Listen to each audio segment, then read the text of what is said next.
Viernes 15 de noviembre de 2025. Son las 6:47 de la mañana. Los primeros rayos del sol se filtran entre los barrotes oxidados del penal de Puente Grande, en Jalisco. El aire frío deja una mancha amarillenta sobre los muros de concreto. 3.200 presos despiertan a un día más. Para algunos, es igual a los 7.300 días anteriores. Pero hoy será diferente. Hoy, el cartel Jalisco Nueva Generación enviará a su mejor comandante para tomar el control de esta prisión. Lo que no saben es que un anciano de 68 años, el que alimenta palomas en el patio central, lleva 20 años controlando cada centímetro de este lugar. En silencio, invisible, pero con una autoridad absoluta. Y ese anciano está a punto de demostrarles que algunos hombres no necesitan armas para ser letales. Les bastará con una mirada. Los guardias le dicen, abuelito, con una mezcla de lástima y cariño. Los presos jóvenes lo ignoran. Están demasiado ocupados defendiendo sus territorios como para prestar atención a un viejo que pasa sus días alimentando palomas y leyendo libros gastados. Quizás eso es exactamente lo que él quiere. Don Luis cultiva esa imagen con cuidado. Cada día, cada hora, cada gesto, cada señal de debilidad, cada paso lento, cada mirada perdida. Es una actuación perfeccionada durante 20 años, tan convincente que a veces hasta él mismo lo olvida. La realidad es muy diferente. Don Luis controla al 70% de los guardias de Puente Grande, una red de pagos que suma 180,000 pesos mensuales. No compra lealtad, compra supervivencia, controla la cocina, decide quién come bien y quién recibe sobras podridas, controla la enfermería, decide quién recibe medicamentos y quién sufre en silencio, controla las visitas, sabe exactamente quién entra y quién sale cada día. Ningún rostro escapa a su memoria, ningún nombre. Controla el flujo de drogas, teléfonos celulares y armas dentro de los muros. Controla la asignación de celdas. Mueve a los presos como piezas de ajedrez según sus necesidades. Y cada movimiento lo hace viendo 3 jugadas adelante. Lo más importante es que nadie sabe que él controla todo esto. Ni los carteles que operan dentro de la prisión, ni las autoridades federales, ni siquiera el director oficial de Puente Grande. Un burócrata corrupto llamado Comandante Vargas, que recibe 50,000 pesos mensuales de Don Luis y firma los documentos que Don Luis necesita sin hacer preguntas. Vargas se sienta en el escritorio, pero las órdenes reales vienen del patio. Esta mañana de noviembre, Don Luis camina lentamente hacia el patio central. Lleva una bolsa de maíz en la mano derecha. Cada paso calculado, como un anciano que mide cada movimiento. Las palomas lo esperan, 23 pájaros grises que reconocen sus pasos. Vuelan hacia él en cuanto aparece. Don Luis se sienta en su banca de siempre. La tercera, desde la izquierda, junto a la fuente seca. Comienza a esparcir el maíz mientras observa el movimiento de la prisión. Sus ojos parecen tranquilos, pero registran cada detalle. A las 7:15, nota algo inusual. 3 camionetas de la fiscalía se estacionan en la entrada principal. Los motores se apagan al mismo tiempo, como si lo hubieran ensayado. De las camionetas bajan 12 hombres vestidos de civil. Pero Don Luis sabe inmediatamente quiénes son. Después de tantos años, puede leer las intenciones de un hombre solo por su forma de caminar. No son fiscales, son sicarios del CERTA-NG disfrazados con credenciales falsas. Y una entrada tan organizada significa una operación grande. Don Luis ha visto esta táctica antes. Los carteles usan traslados falsos o inspecciones para meter a sus operadores en las prisiones. Pero hoy vienen a su casa, y eso es diferente. El líder del grupo es un hombre de 38 años, corpulento, cabeza rapada, un tatuaje de toro en el cuello que apenas oculta el cuello de su camisa. Cada movimiento irradia fuerza bruta y rabia.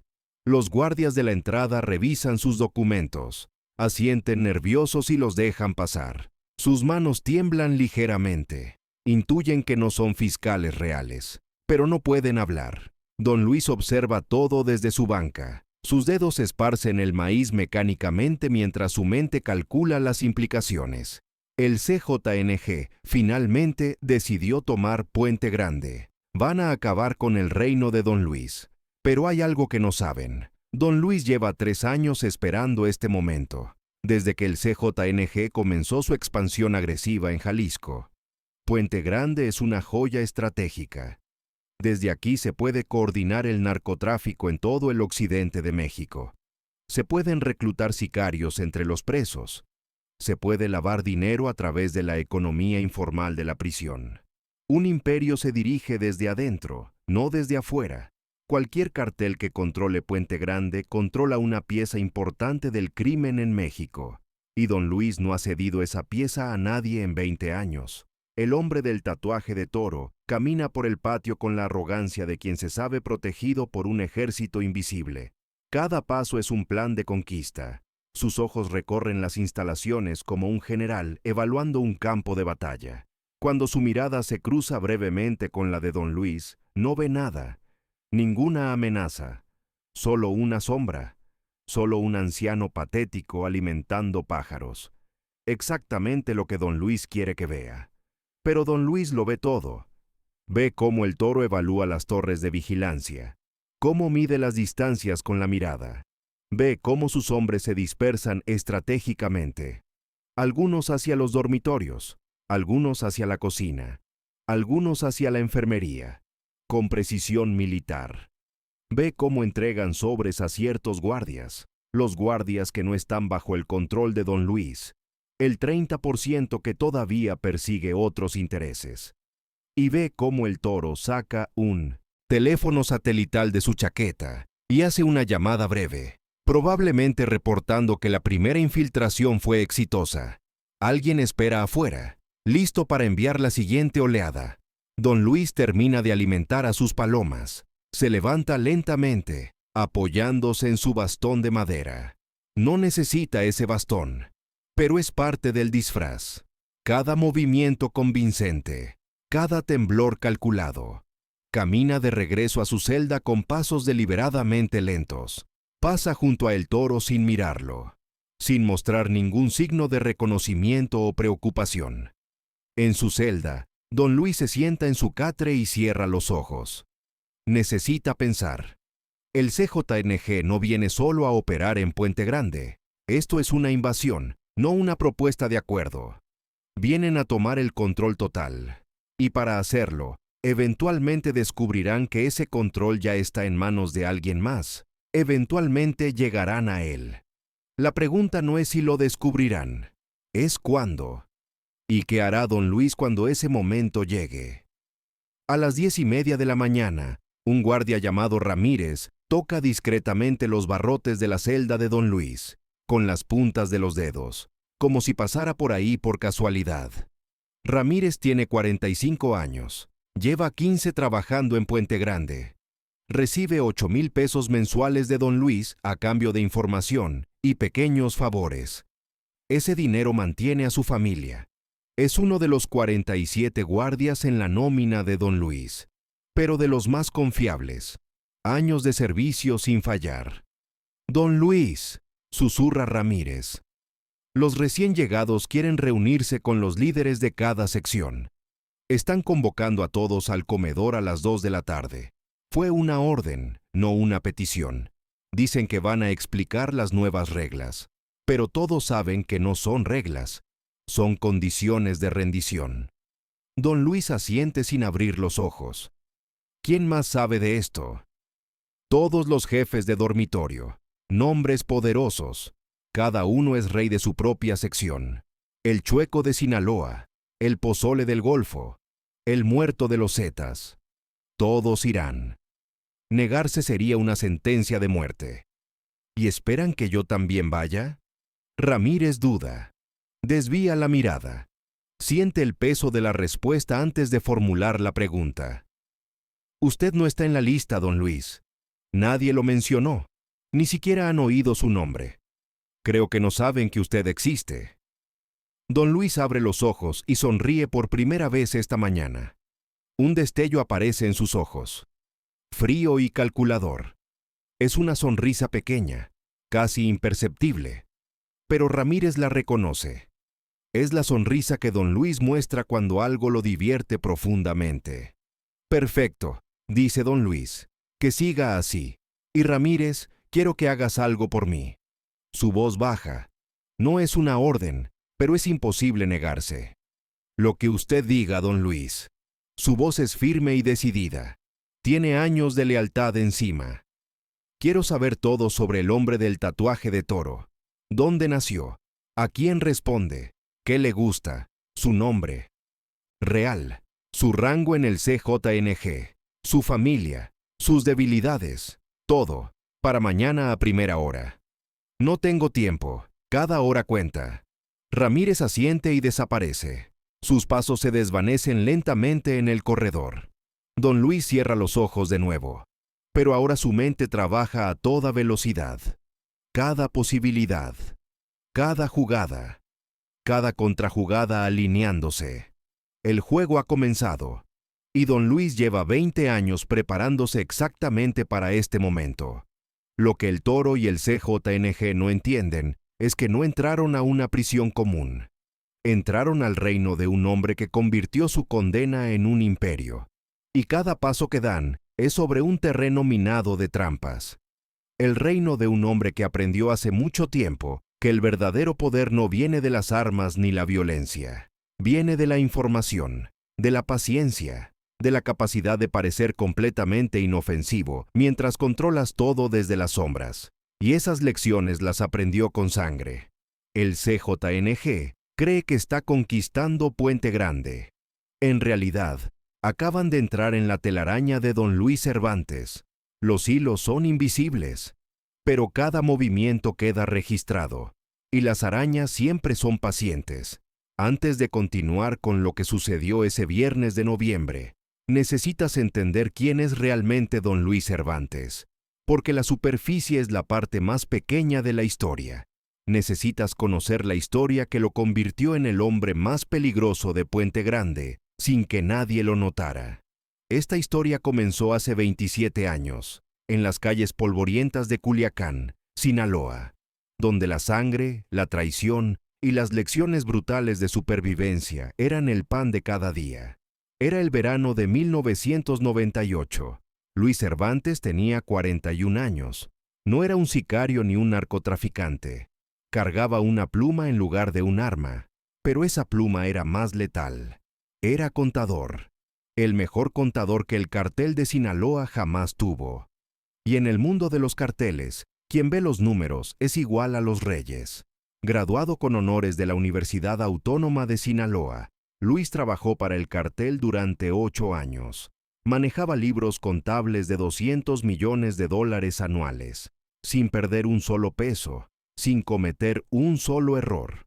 Conocía cada ruta de lavado de dinero, cada cuenta bancaria en Suiza y las Islas Caimán, cada empresario y político que recibía sobornos. Y el valor de esa información era mucho más peligroso que cualquier arma. Era el hombre que convertía el dinero sucio en limpio, el mago que transformaba la sangre en inversión. Cada noche, cuando Luis volvía a su casa en la colonia Chapultepec de Culiacán, miraba a su hija Fernanda de 15 años y sentía náuseas. La inocencia de ella hacía más visible su propia suciedad. La escuela privada, la ropa de marca, las clases de piano, todo pagado con cocaína que destruía familias en Estados Unidos. Las notas musicales parecían arrancadas de las lágrimas de otra familia. Durante años, Luis racionalizó su trabajo diciéndose que solo era un contador, que no mataba a nadie, que solo trabajaba con números. La mentira se repitió tantas veces que ya no se distinguía de la verdad. Pero las racionalizaciones ya no funcionaban. El hombre que veía en el espejo se volvía cada vez más extraño. La gota que derramó el vaso llegó en marzo de 1998. El güero ordenó la ejecución de una familia entera en Tijuana. Luis no podía olvidar cómo le temblaron las manos cuando recibió la orden. Padre, madre, 3 hijos. El menor tenía solo 4 años. Su crimen fue que el padre, un policía federal, se negó a aceptar sobornos. Luis tuvo que procesar el pago a los sicarios que ejecutaron la masacre. $50,000 por 5 vidas, $10,000 por persona, $10,000 por un niño de 4 años.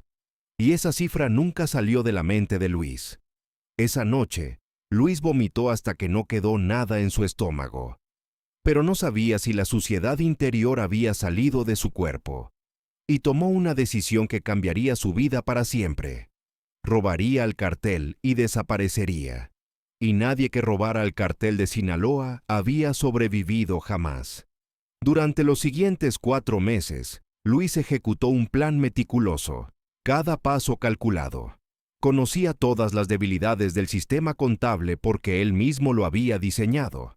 Siempre es más fácil destruir la casa que construiste. Creó una serie de transferencias ficticias. Movió pequeñas cantidades de múltiples cuentas a una cuenta en las Islas Caimán que solo él controlaba. Cada transacción parecía legal, impecable oficialmente. Ninguna transferencia superó los $100,000. Ninguna cuenta se usó 2 veces. Tenía que ser perfecto para sobrevivir.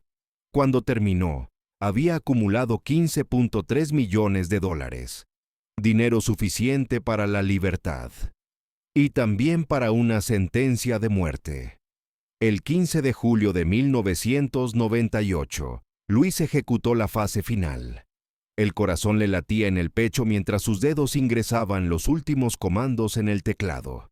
Transfirió todo el dinero a una red de cuentas anónimas que había preparado durante meses. Cada clic lo acercaba un paso más a la libertad.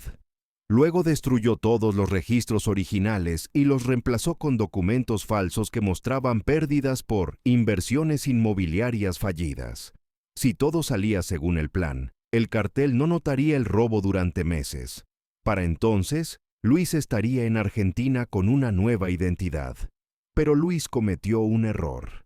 Un solo error que lo arruinó todo. Y en el mundo de los carteles, un solo error es suficiente. Confió en la persona equivocada, y esa confianza quizás destruiría todo el plan perfecto. Su esposa María Elena no conocía los detalles del plan, pero sabía que Luis estaba nervioso, que algo grande iba a pasar. Casi ya no reconocía al hombre que conoció durante años. Luis le dijo que pronto se mudarían a otro país, que comenzarían una nueva vida, pero nunca explicó completamente el porqué, el peligro. Nada.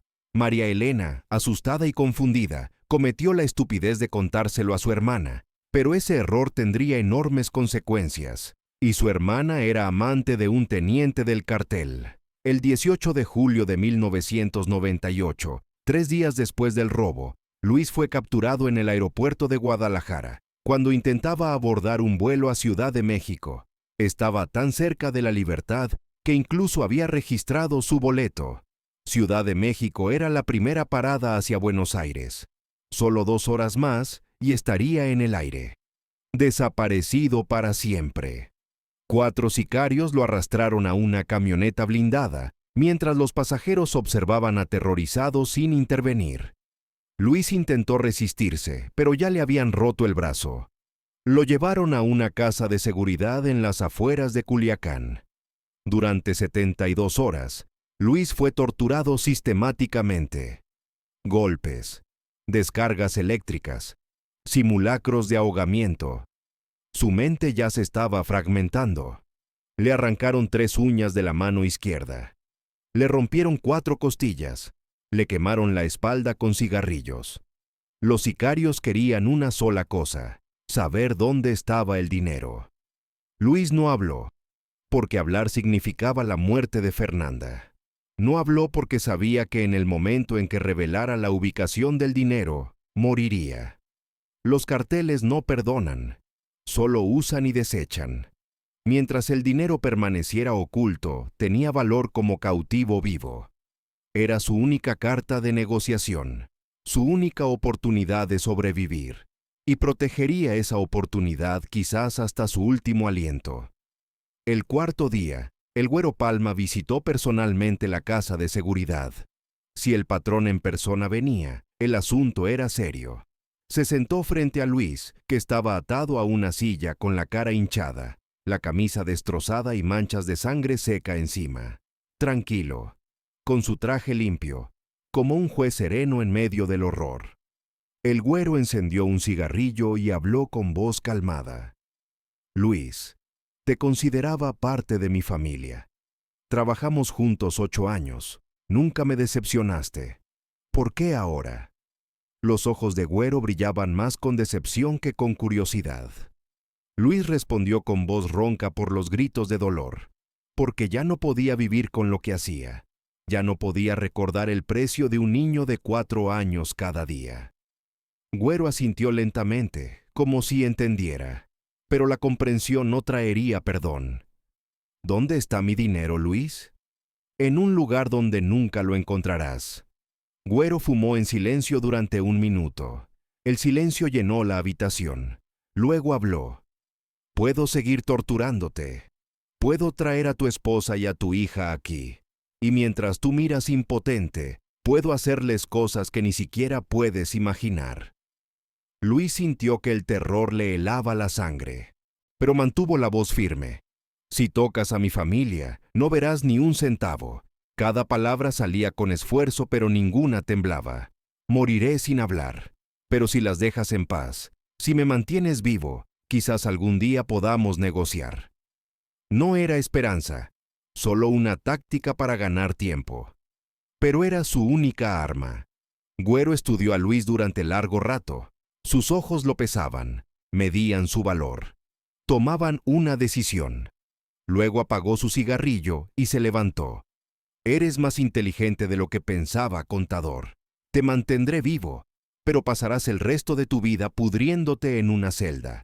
Y cada día que pases ahí, recordarás que tienes 15 millones de dólares que nunca podrás tocar. La libertad tan cerca, tan lejos, para siempre. 3 semanas después, Luis Cervantes fue arrestado oficialmente por las autoridades mexicanas.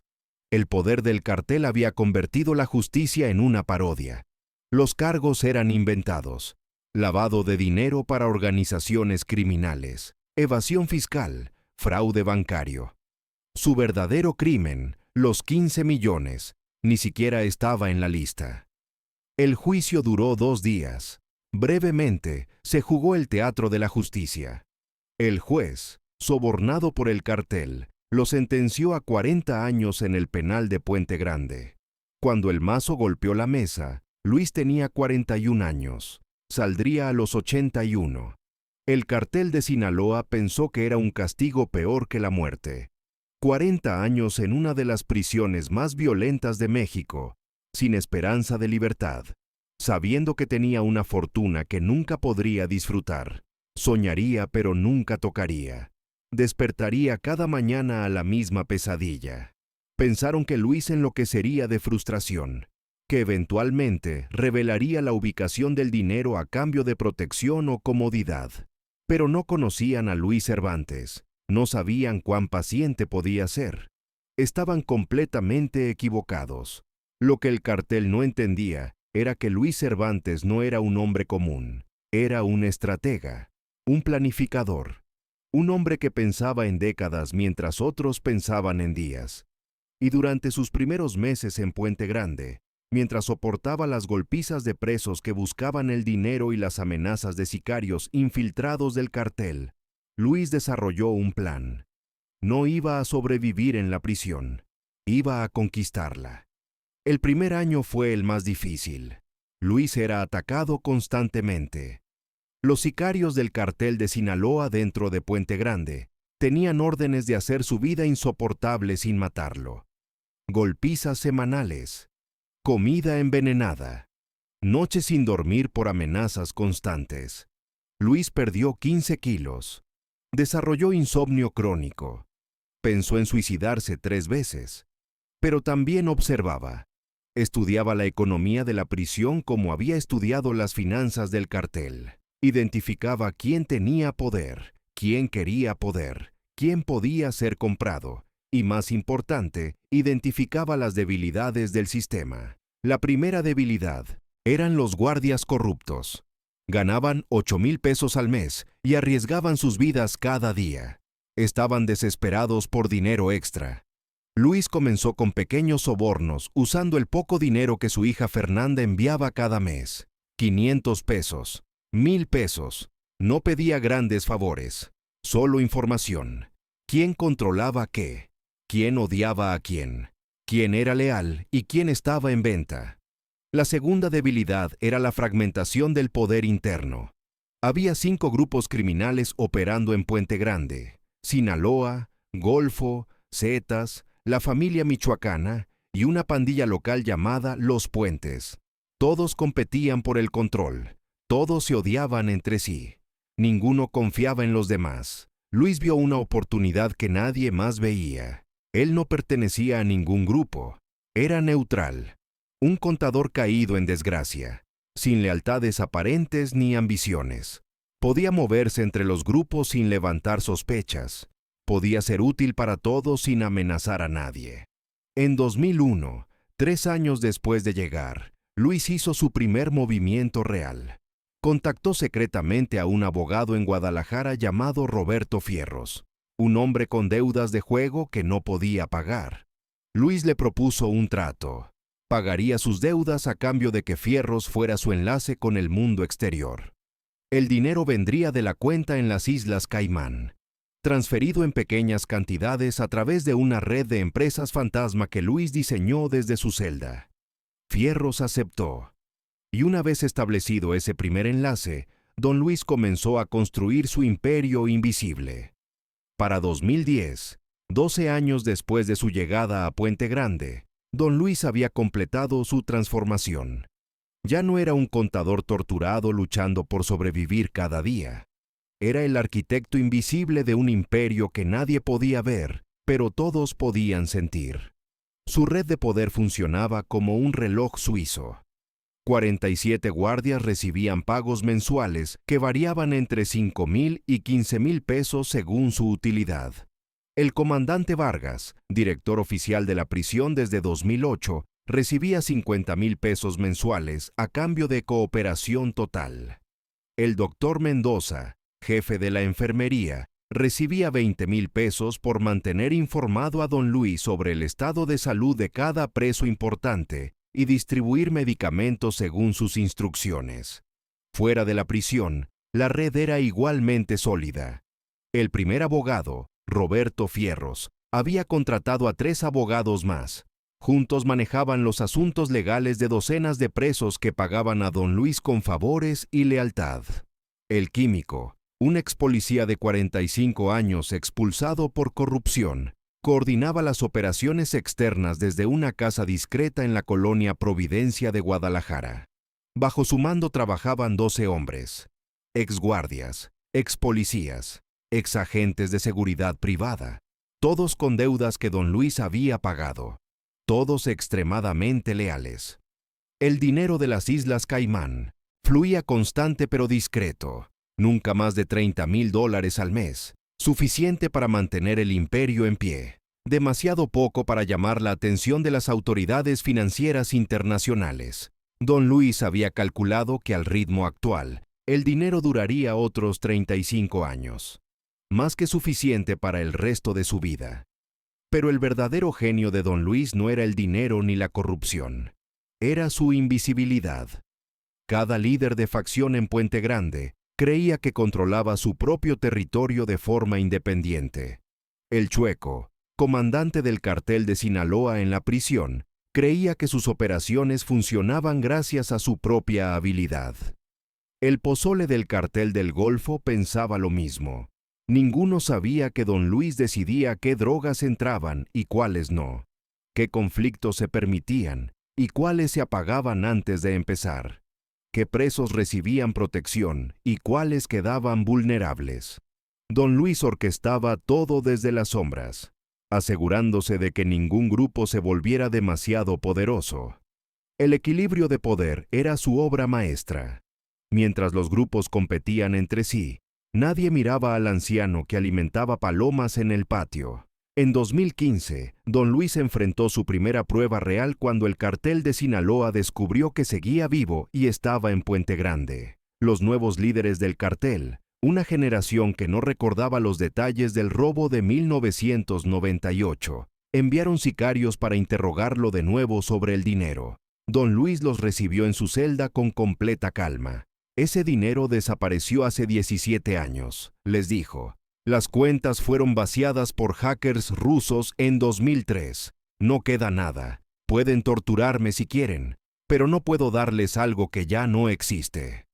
Era mentira, por supuesto, pero don Luis había preparado documentos falsos que respaldaban su historia. Transacciones bancarias manipuladas, reportes de seguridad informática, incluso artículos de periódico inventados sobre el supuesto hackeo. Los sicarios, incapaces de verificar información de casi 2 décadas atrás, eventualmente le creyeron. El cartel de Sinaloa perdió interés en don Luis. Lo clasificaron como un viejo inútil que ya no valía el esfuerzo. Fue la última persona que preguntó directamente a don Luis. Para 2020, él ya era parte del paisaje de Puente Grande. El abuelito de las palomas, inofensivo e insignificante. Pero mientras don Luis construía su imperio en la prisión, su familia afuera vivía una realidad completamente diferente. Su esposa María Elena lo abandonó un año después de su encarcelamiento, en 1999. Se divorció. Se mudó a Monterrey. Nunca volvió a contactarlo. Don Luis no la culpaba. Fue su debilidad la que causó todo. Pero su hija Fernanda nunca lo abandonó. Durante los primeros 10 años, visitó a don Luis cada mes. Le traía libros, noticias del exterior, fotos de su vida. En 2005, Fernanda se casó con un ingeniero llamado Carlos Martínez. En 2010, tuvieron un hijo. Lo llamaron Carlos Jr. Pero desde pequeño todos le decían Chacas, por su cabello rebelde que era imposible de peinar. Don Luis conoció a su nieto a través de fotos y videollamadas ocasionales. Fernanda le explicó a Chacas que su abuelo estaba en prisión por problemas financieros. Una verdad parcial que ocultaba la magnitud de la realidad. Chacas creció creyendo que su abuelo era solo un contador que cometió errores contables. Un hombre arrepentido que pagaba su deuda con la sociedad. En 2018, Fernanda murió en un accidente de tráfico en la autopista Guadalajara-Colima. Un tráiler perdió el control e impactó su vehículo. Murió instantáneamente. Don Luis recibió la noticia en su celda. Por primera vez en 20 años, lloró. Lloró durante 3 días. Se negó a comer, a hablar, a moverse. Pero incluso en su dolor, don Luis tomó decisiones. Ordenó a el químico que vigilara discretamente a Chacas. El joven tenía 18 años entonces. Acababa de ingresar a la Facultad de Medicina de la Universidad de Guadalajara. Vivía solo en un pequeño departamento. Pagaba sus estudios con una beca académica y el dinero del seguro de vida de su madre. Don Luis comenzó a enviar dinero de forma anónima. Una beca misteriosa que aparecía cada semestre. Gastos de reparación pagados cuando algo se descomponía en el departamento de Chacas. Una laptop nueva cuando la anterior se averió. Chacas nunca supo de dónde venía esa ayuda. Asumió que era un programa del gobierno o la generosidad de desconocidos. Durante 7 años, don Luis protegió a su nieto desde las sombras. Sus hombres vigilaban discretamente el departamento. Conocía el horario de su nieto, sus amigos, sus calificaciones en la universidad. Chacas era un estudiante brillante, promedio de 9.4 en medicina. Estaba en su último año, a punto de convertirse en doctor. Era todo lo que don Luis nunca fue. Honesto, limpio, con un futuro legítimo. Y ahora, en noviembre de 2025, el CJNG estaba a punto de destruir todo eso. A las 3:47 de la tarde del viernes 15 de noviembre, mientras don Luis observaba a El Toro consolidar su presencia en Puente Grande, su teléfono celular secreto vibró. Un mensaje de El Químico desde Guadalajara. Tenemos un problema serio. Hombres del CJNG acaban de secuestrar al muchacho de su departamento. 4 sicarios, camioneta negra, placas de Michoacán. Lo siguieron desde la universidad. Don Luis leyó el mensaje 3 veces. Sus manos, que normalmente temblaban como parte de su papel, ahora temblaban de verdad. Pero no de debilidad, de rabia controlada. 20 minutos después, un guardia entregó a don Luis un sobre manila que llegó con un visitante. Dentro había una foto de Chacas atado a una silla, boca amordazada con cinta, sangre seca, en la ceja derecha por un golpe. Detrás, una pared de concreto sin marcas identificables. También había una nota escrita a mano. Sabemos quién controla Puente Grande. Sabemos que eres tú, viejo.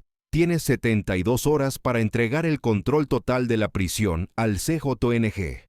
Si cooperas, tu nieto vive. Si te resistes, cada 12 horas le quitaremos una parte, hasta que no quede nada. La primera parte, su mano derecha.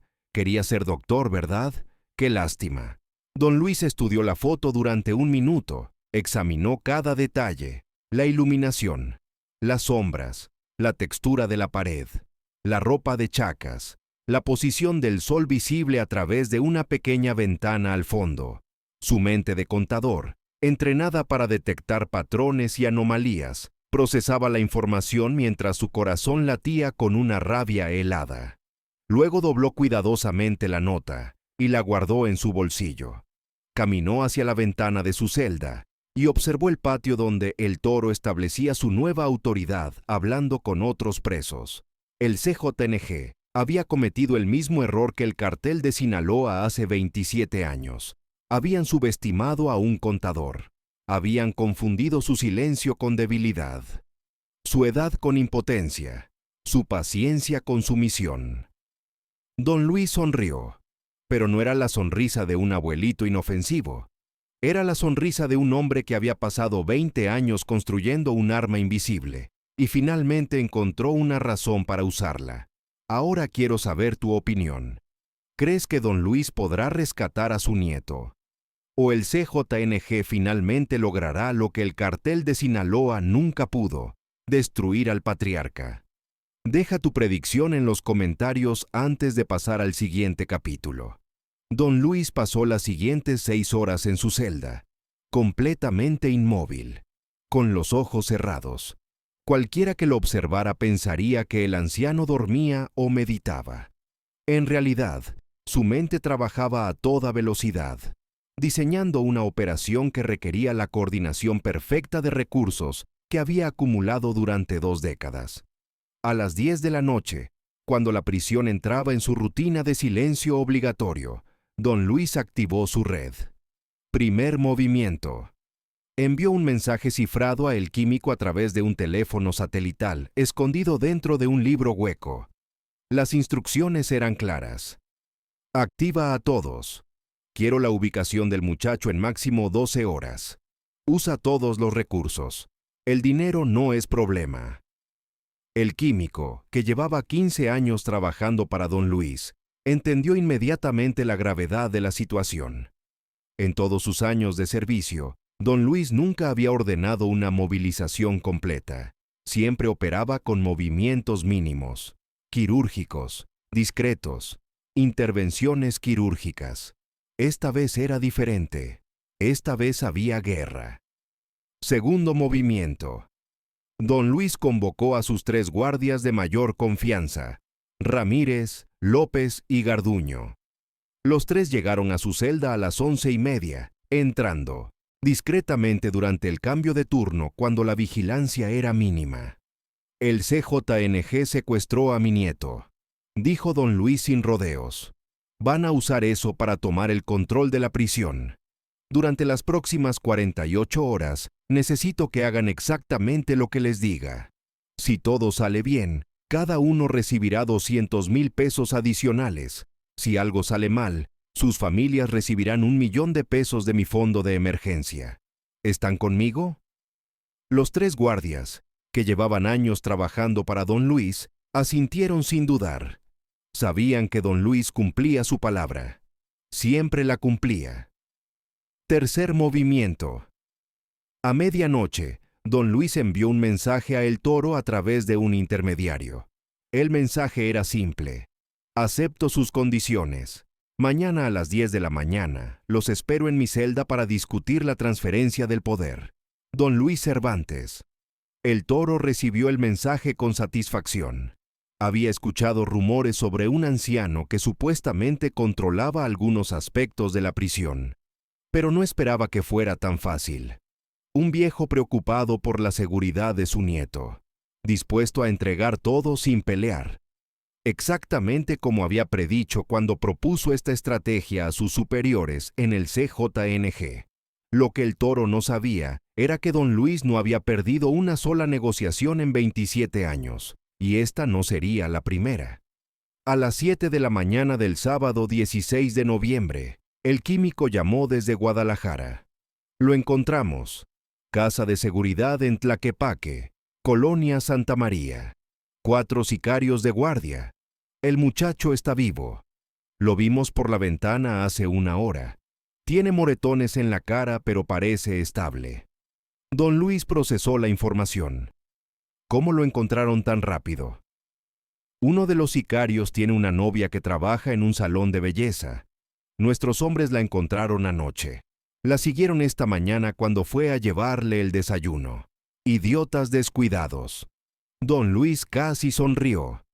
El CJNG cometía el error clásico de las grandes organizaciones. Confiaban en su número y descuidaban los detalles. Los pequeños detalles que hombres como don Luis siempre encontraban. ¿Cuántos hombres tienes disponibles para el rescate? 12 listos. Puedo conseguir 8 más en 4 horas si necesitas respaldo.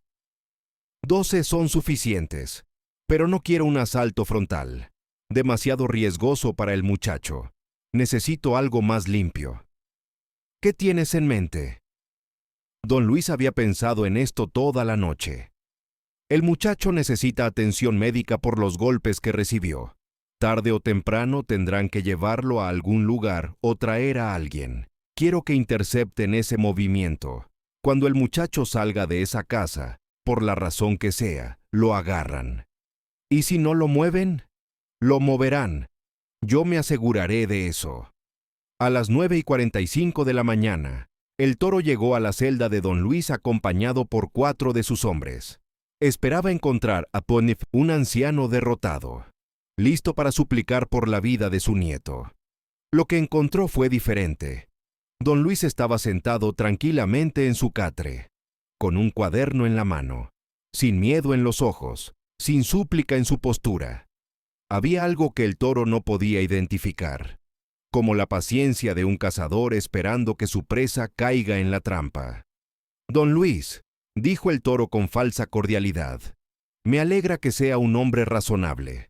Si coopera totalmente, esta transición puede ser tranquila. Siéntese, respondió don Luis, señalando una silla de plástico. Tenemos mucho de qué hablar. El Toro se sentó. Sus hombres permanecieron de pie bloqueando la entrada de la celda. Don Luis abrió su cuaderno y comenzó a hablar con la precisión de un contador, presentando un informe financiero. Controlo 47 guardias. Aquí están sus nombres, turnos y salarios mensuales. Pasó una página. Controlo la distribución de comida. El jefe de cocina y 3 ayudantes responden a mí. Otra página. Controlo la enfermería, medicamentos, tratamientos, certificados médicos falsos cuando alguien necesita salir temporalmente. Otra página. Controlo las comunicaciones internas. Tengo acceso a los registros de llamadas de todos los presos y registros de visitas. El Toro escuchaba fascinado. No esperaba recibir tanta información tan rápido.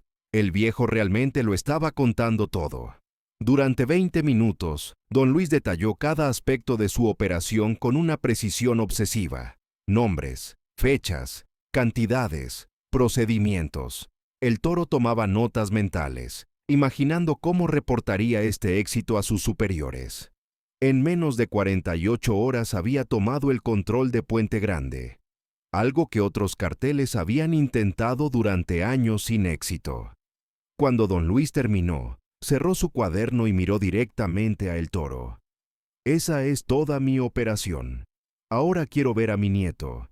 Necesito verificar que está vivo antes de formalizar cualquier transición. El Toro sonrió.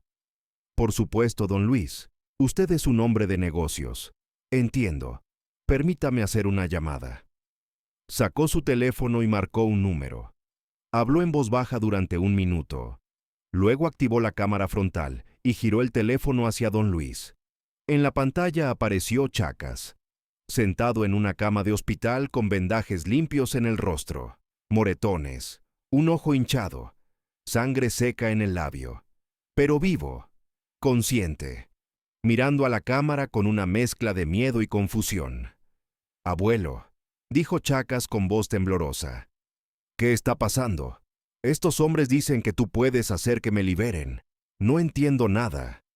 Don Luis mantuvo su expresión neutral, pero por dentro, ver a su nieto en esa condición le destrozaba el corazón. «Tranquilo, hijo. Todo va a estar bien. Solo necesito cooperar un poco más con estos señores. ¿Te lastimaron gravemente?» «Me golpearon, pero creo que estoy bien. Me duele mucho la cabeza desde anoche. No veo bien con el ojo izquierdo». Don Luis asintió lentamente, procesando la información. Luego miró a El Toro. «Mi nieto necesita atención médica. La hinchazón en su ojo puede ser peligrosa. Si hay daño en la retina y no se trata a tiempo, puede perder la vista permanentemente». El Toro frunció el ceño. «Exageras, viejo. Solo son unos golpes. Soy contador, no doctor, pero he visto suficientes peleas en esta prisión para reconocer un hematoma orbital cuando lo veo. Si ese muchacho pierde el ojo porque ustedes no quisieron llevarlo a una clínica, ¿cómo voy a cooperar sabiendo que le causaron daño permanente? Quiero una garantía de que estará bien». El Toro lo pensó. El viejo tenía razón. Si el muchacho quedaba con daño permanente, don Luis podría volverse hostil. Y ellos todavía necesitaban su cooperación para ejecutar la transferencia de poder efectivamente. «Está bien», dijo el Toro finalmente. «Esta tarde lo llevaremos a revisarlo a una clínica. ¿Satisfecho?» Don Luis asintió con calma. «Satisfecho. Ahora sobre la transición. Necesito 48 horas para notificar a mis hombres del cambio de mando. Si lo hacemos muy rápido, habrá confusión y resistencia. Necesito que escuchen de mi propia boca que ahora responden a ustedes». «Tienes 24 horas», respondió el Toro. «36 horas, y garantizo que la transición sea impecable, sin cabos sueltos». El Toro lo pensó durante unos segundos. 36 horas, ni un minuto más. Y si intentas algo, tu nieto paga el precio. «Entendido», dijo don Luis con voz sumisa. El Toro se levantó, satisfecho con la negociación. Había conseguido todo lo que quería: información completa, cooperación total y un cronograma manejable. El anciano estaba completamente dominado por el amor a su nieto. Lo que el Toro no entendía era que don Luis había conseguido exactamente lo que necesitaba. Sabía que Chacas sería trasladado a una clínica esa tarde. Sabía el momento exacto en que su nieto estaría vulnerable, fuera de la casa de seguridad, durante el traslado. 20 minutos después de que el Toro salió de su celda, don Luis envió un mensaje a El Químico. «El paquete será enviado a una clínica esta tarde. Prepara la intercepción. Debe ser limpia, sin bajas civiles. El muchacho no debe sufrir más violencia». La respuesta llegó en segundos. «Entendido. Estaremos listos». A las 3:47 de la tarde del sábado 16 de noviembre, una Suburban negra salió de la casa de seguridad en Tlaquepaque. Adentro iban 2 sicarios adelante, Chacas en el asiento trasero con las manos atadas y un tercer sicario custodiándolo. Destino: Clínica Santa Elena, a 15 minutos de distancia. El químico observaba desde una camioneta estacionada a 2 cuadras. Llevaba 6 horas esperando este momento. Su equipo estaba distribuido estratégicamente. 4 hombres en 2 motocicletas siguiendo a distancia, segura, 3 vehículos posicionados en puntos clave de la ruta hacia la clínica. Él mismo coordinando desde el centro de operaciones móvil. Objetivo en movimiento, susurró el químico por radio. 3 custodios. Paquete en la parte trasera. Procedan según el plan. El plan era simple, pero requería precisión milimétrica. No podían atacar directamente la Suburban porque Chacas podría resultar herido. Necesitaban crear una situación que separara a los sicarios del muchacho sin violencia visible. 4 cuadras antes de llegar a la clínica, en una intersección tranquila del fraccionamiento Jardines de Santa María, se ejecutó el primer movimiento. Una camioneta de servicios municipales bloqueó el carril derecho, desviando el tráfico. Conos naranjas y señales de trabajo en progreso completaban la escena. 2 trabajadores municipales, hombres del químico disfrazados, dirigían los vehículos. La Suburban de los sicarios redujo la velocidad, buscando una ruta alternativa. En ese momento, un auto compacto se detuvo abruptamente frente a ellos, simulando problemas mecánicos. El conductor, otro hombre de El Químico, bajó del vehículo agitando las manos con frustración exagerada. ¡Maldición! Se me paró el motor, gritaba bloqueando completamente el paso. El conductor de la Suburban tocó el claxon con impaciencia. Bajó la ventanilla y gritó: «¡Mueve esa porquería de mierda, imbécil!». Mientras el conductor discutía y los sicarios estaban distraídos, 2 cosas sucedieron simultáneamente. Por la puerta trasera derecha, un hombre de El Químico se acercó como si fuera a atender una emergencia cercana, con una camilla. Por la puerta izquierda, otro hombre vestido de policía de tránsito se aproximó. El falso policía golpeó la ventana del sicario que custodiaba a Chacas. «Policía de tránsito, necesito que desalojen el vehículo. Tenemos un reporte de que este vehículo con estas placas fue robado». El sicario, confundido, comenzó a protestar. «¿Qué dice? Esta camioneta…». No terminó la frase. El falso paramédico abrió la puerta trasera derecha, inyectó un sedante en el cuello del sicario con un movimiento experto, y en 3 segundos el hombre quedó inconsciente. Simultáneamente, el falso policía roció gas pimienta en los ojos del conductor y del sicario del asiento delantero. Gritos de dolor. Pero duraron poco. 4 hombres más aparecieron de la nada y los neutralizaron con golpes precisos. Todo terminó en menos de 20 segundos. El químico bajó de su camioneta y corrió hacia la Suburban. Encontró a Chacas paralizado de terror, sin entender qué acababa de pasar. «Tranquilo, muchacho», dijo el químico con voz calmada, cortando las cuerdas que ataban sus manos. «Tu abuelo nos envió. Eres libre». Chacas lo miró sin comprender. «¿Mi abuelo? ¿El abuelo Luis? Está en prisión. No puede». «Tu abuelo puede hacer muchas cosas que no te imaginas. Ahora, necesito que vengas conmigo. Hay un doctor esperando para revisar tu ojo». Todavía en shock, Chacas permitió que el químico lo guiara a otra camioneta. En menos de 2 minutos, el convoy de rescate desapareció por calles laterales, dejando atrás a 3 sicarios inconscientes y lo que parecía un accidente de tráfico común.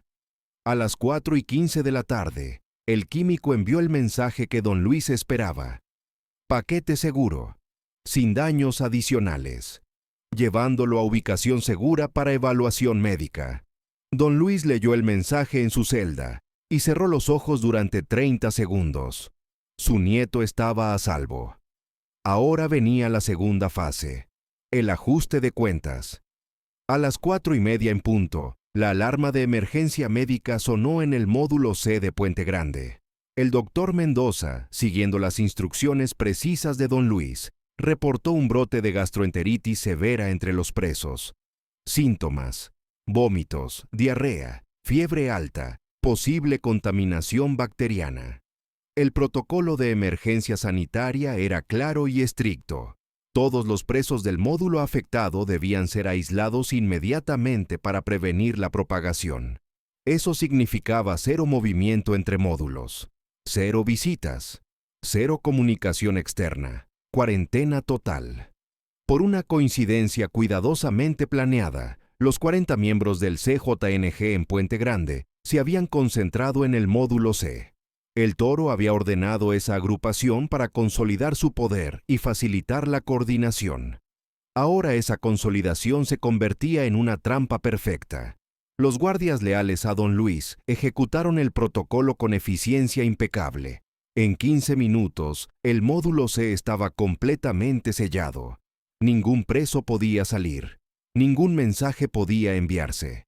Los teléfonos celulares ocultos fueron confiscados durante el control sanitario de emergencia. El CJNG estaba completamente aislado y ciego. El Toro, encerrado en su celda con sus hombres, intentó desesperadamente comunicarse con el exterior. Su teléfono había desaparecido durante el registro. Gritó a los guardias exigiendo explicaciones y amenazando represalias. Los guardias en la nómina de don Luis lo ignoraron completamente. «Esto es una trampa», gritó el Toro. «El viejo nos engañó».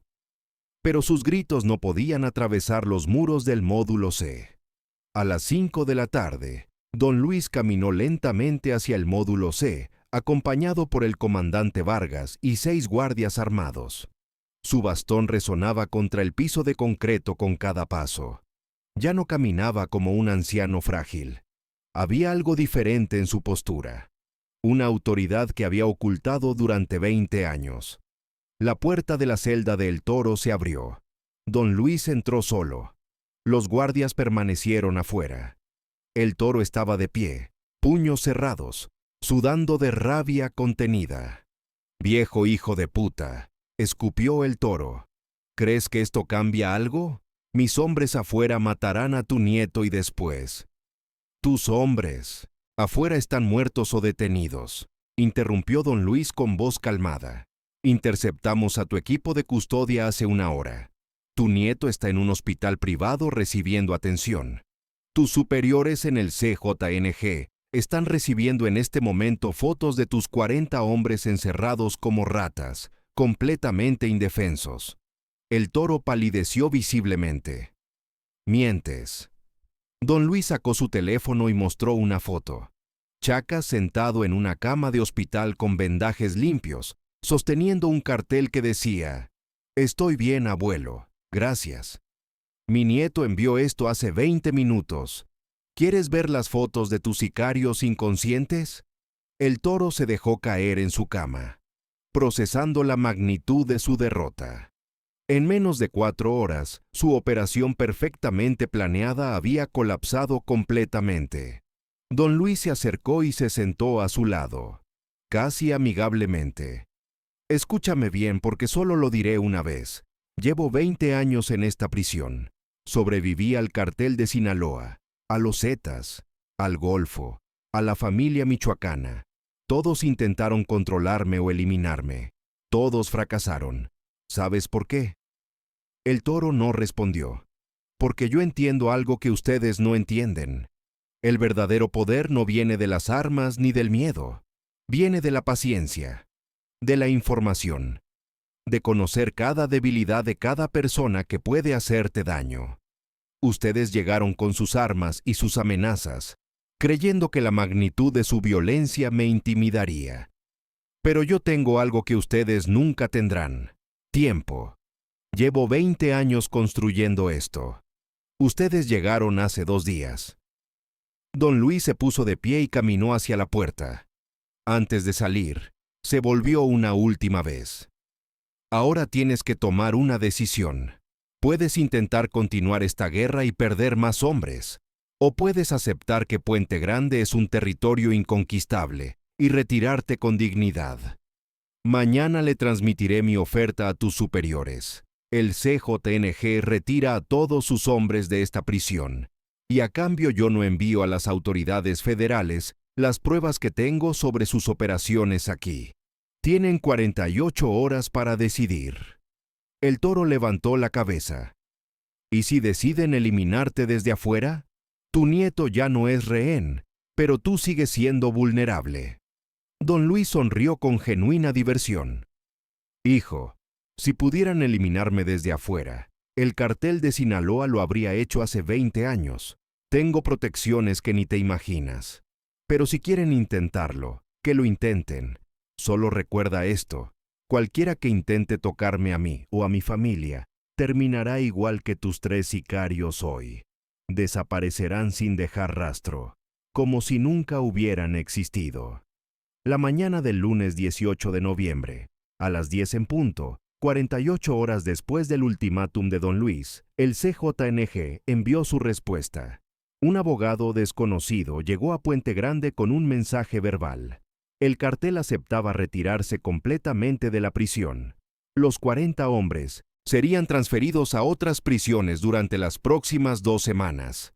El CJNG reconocía que Puente Grande pertenecía a don Luis. El Toro recibió la noticia en su celda de aislamiento. No dijo nada, solo se sentó en su litera y miró la pared durante horas. Su carrera en el CJNG había terminado. A los comandantes que fracasan tan espectacularmente no se les da una segunda oportunidad. Se les da una bala. Don Luis observó las transferencias desde su banca habitual en el patio, alimentando a sus palomas como si nada extraordinario hubiera pasado. Los otros presos miraban con curiosidad, susurrando sobre lo que había ocurrido durante los 3 días de caos. Nadie conocía la verdad completa, pero todos entendían que algo importante había cambiado. El anciano de las palomas ya no era invisible. El Chueco, comandante del cartel de Sinaloa en la prisión, se acercó a don Luis esa tarde. Era la primera vez que hablaban directamente en 15 años. «Don Luis», dijo el Chueco con respeto, «lo que hizo al CJNG fue impresionante. Mis patrones afuera quieren conocerlo mejor». Don Luis no apartó la mirada de sus palomas. «Dile a tus patrones que mi posición no ha cambiado en 20 años. No trabajo para ningún cartel, no tomo lados, solo protejo lo que es mío. Pero después de lo que pasó, ahora tiene poder real. Todos saben quién es. Puedo hacer muchas cosas», interrumpió don Luis. «Pero elegí no hacer ese tipo de cosas hace mucho tiempo. Tu cartel me encerró aquí hace 27 años. Yo robé su dinero, ellos me quitaron mi libertad. Hay paz entre nosotros. No busco venganza ni alianzas. Solo quiero que me dejen en paz. ¿Puedes transmitir ese mensaje?» El Chueco asintió lentamente y se alejó. Don Luis sabía que el cartel de Sinaloa no haría nada contra él. Habían aprendido hace décadas que causaba más problemas de lo que valía. Y ahora, después de ver cómo destruyó al CJNG en 3 días, tenían aún menos razones para molestarlo. El viernes 22 de noviembre, una semana después de que todo comenzó, Chacas visitó a su abuelo en Puente Grande por primera vez de manera consciente. Había salido del hospital 2 días antes. Su ojo estaba completamente recuperado. Solo quedaban pequeñas marcas en su rostro. Físicamente estaba bien. Emocionalmente era otra historia. Durante los días en el hospital, el químico le había contado todo. Quién era realmente su abuelo, lo que hizo en los años 90, cómo construyó un imperio desde una celda de prisión, cómo movilizó docenas de hombres para rescatarlo. Chacas escuchó en silencio, procesando información que destruía todo lo que creía saber sobre su familia. El guardia Ramírez acompañó a Chacas hasta una sala de visitas especial, un privilegio que don Luis nunca había usado antes. Cuando Chacas entró, encontró a su abuelo sentado en una mesa simple, 2 tazas de café humeante frente a él. Don Luis se levantó lentamente. Por primera vez en años, no estaba actuando. Su cuerpo temblaba de verdad, pero no de debilidad, de emociones contenidas. «Hijo», dijo con voz ronca, «¿estás bien?» Chacas se quedó de pie a 3 metros de distancia, sin saber cómo reaccionar, sus pies clavados al piso, su mente tratando de procesar la verdad. Veía al mismo anciano que había visitado durante años, el abuelo silencioso que contaba historias de su infancia en Sinaloa y preguntaba sobre sus estudios de medicina. Sonrisas suaves, preguntas ingenuas, paciencia infinita. Todo seguía ahí. Pero ahora sabía que ese anciano ordenaba operaciones que involucraban docenas de hombres, que controlaba toda una prisión, que robó millones de dólares a narcotraficantes. Dos realidades chocaban en su cabeza. No podía elegir cuál era la real. «Abuelo», dijo Chacas finalmente, «¿quién eres realmente?» Don Luis señaló la silla frente a él. «Siéntate. Tenemos mucho de qué hablar». Chacas se sentó rígidamente. Sus piernas temblaban oficialmente. Se agarró del borde de la silla. Don Luis le acercó una taza de café y tomó un sorbo de la suya antes de comenzar a hablar. «Soy exactamente la persona que conoces. Tu abuelo que te quiere más que a nada en este mundo. Eso nunca fue mentira. Cada palabra era verdad. Pero también soy un hombre que cometió errores terribles hace muchos años. Y esos errores me trajeron aquí. Trabajé para criminales. Manejé su dinero sucio. Me hice cómplice de cosas que no puedo perdonarme. Luego traté de escapar robándoles, pensando que podía empezar de nuevo. Fracasé. Y terminé aquí». La voz tenía súplica. «Pero lo que hiciste para rescatarme», dijo Chacas. «La gente que tienes, el poder que controlas, eso no es solo sobrevivir en la prisión. Eso es convertirme en lo que siempre odié». Don Luis completó su propia frase, como si llevara años haciéndose esa pregunta. Asintió lentamente. Quizás, o quizás es solo adaptación, pero no sabía qué explicación era más dolorosa. Cuando llegué aquí, me torturaban semanalmente. Sicarios querían matarme. Guardias me golpeaban por diversión. Tenía dos opciones: morir o construir algo que me protegiera. Elegí construir.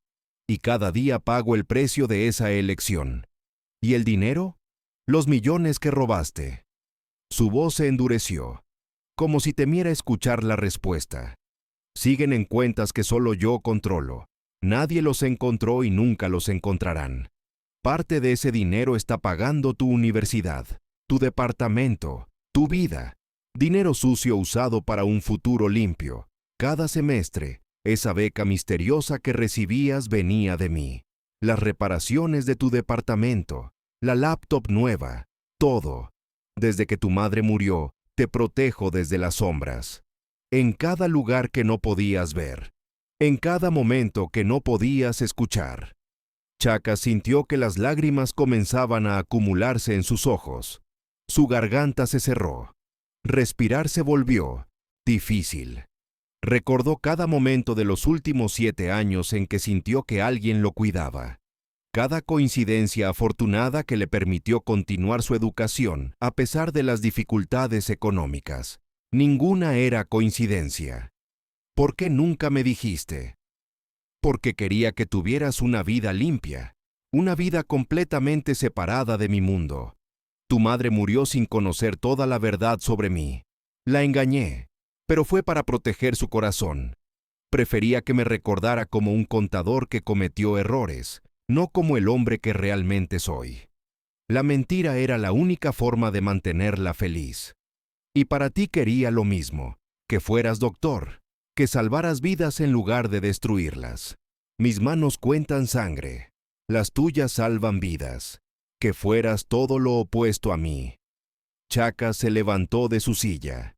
El movimiento era lento, pesado. Don Luis sintió que su corazón se detenía, preparándose para el rechazo que temía desde hacía 20 años. Este momento dolería más que cualquier tortura que había sufrido. Pero Chacas no caminó hacia la puerta. Rodeó la mesa y abrazó a su abuelo con fuerza. Y don Luis, que no había soltado una lágrima en más de 20 años, ya no pudo contenerse más. «No te odio, abuelo», susurró Chacas. Su voz temblaba, pero era decidida.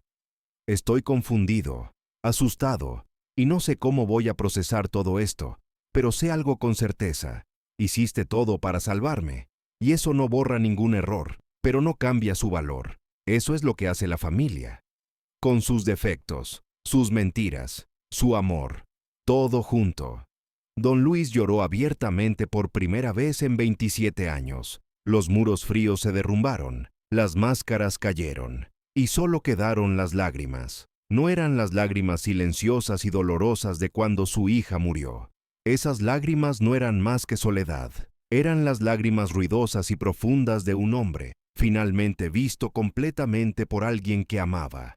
El momento en que la carga de 27 años finalmente cayó. Esperé 20 años para esto, dijo don Luis entre sollozos. 20 años esperando que alguien me conociera de verdad y no me abandonara. Chacas abrazó a su abuelo llorando y sintió que décadas de soledad y secretos se desvanecían lentamente, como si el peso se aligerara con cada lágrima. Cada segundo corroyera menos. No sabía cómo sería su relación después de esto. No sabía si podría aceptar completamente quién era su abuelo. Al menos ahora podía enfrentar la verdad, pero sabía que no lo abandonaría. La pregunta es, ¿alguna vez en tu vida descubriste una verdad difícil sobre alguien que amas pero elegiste no abandonarlo? La visita duró 3 horas. Hablaron de todo, del pasado, del robo, de la prisión, de Fernanda, de los años de vigilancia secreta. Nada quedó oculto. Cada herida se abrió. Cada secreto se compartió. Cuando Chacas finalmente se levantó para irse, don Luis lo detuvo con una última pregunta. Su voz se volvió seria, como si hubiera dejado lo más importante para el final. ¿Vas a terminar la carrera de medicina? Chacas respondió con una sonrisa débil. Sí, abuelo. Su voz todavía estaba cansada, pero había esperanza. Me gradúo en 6 meses. Y por primera vez, sintió la paz de compartir ese logro. Bien, porque quiero que seas el mejor doctor que México haya visto. Cada vida que salves será mi redención. Mi único camino, mi único perdón está en tus manos. Yo destruí, tú repararás, y borrarás cada herida dentro de mí. Ese es el único legado que quiero dejarte. No dinero, no suciedad, solo esto, un futuro limpio. 6 meses después, en mayo de 2026, Carlos Chacas Martínez se graduó con honores de la Universidad de Guadalajara. El diploma ya estaba en sus manos. En la ceremonia, sus amigos notaron que lloraba más que los otros graduados.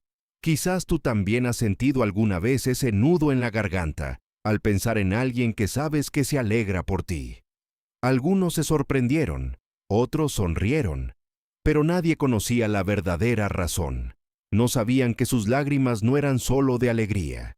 Eran de gratitud hacia un anciano en Puente Grande que miraba la transmisión en vivo desde un teléfono clandestino en su celda.